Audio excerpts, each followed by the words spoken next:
Please subscribe to my channel to help me grow. I felt the first jolt the moment I stepped into the crowded office hall and saw his hand on her lower back.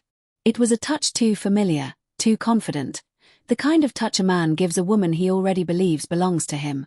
The music thumped, lights flashing across faces, but all I could hear was the sharp crack of my own heartbeat as my breath caught in my throat. She didn't see me at first. My wife, Sarah, laughed at something her male friend, Adil, whispered in her ear. Their faces were close. Too close. The kind of closeness that made my stomach tighten and my chest burn. I told myself it was harmless, that I was overthinking, that she had never given me a reason to doubt her before.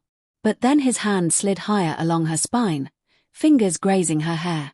Something inside me went cold.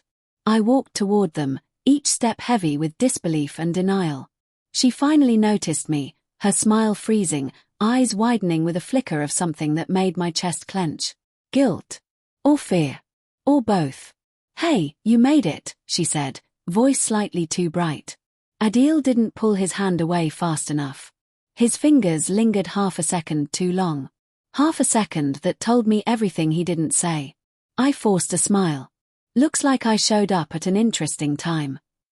Sarah laughed, but it cracked at the edges. Oh please, Adil is just being friendly. Friendly. My jaw tightened. Adil smirked, pretending not to notice the tension sparking like live wires between us. We were just talking about her project. Big promotion coming, right, Sarah? Her eyes darted away. She took a sip of her drink like it might hide her panic. And that was when the truth began to bleed through the cracks. Throughout the night I watched them from a distance, pretending to mingle. Every time she thought I wasn't looking, she checked her phone.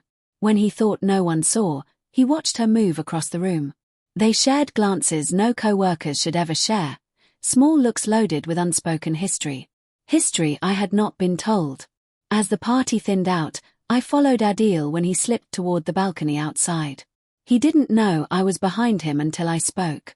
"Tell me the truth," I said in a voice I barely recognized. "How long has this been going on?" His shoulders stiffened.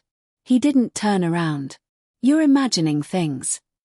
My fists clenched.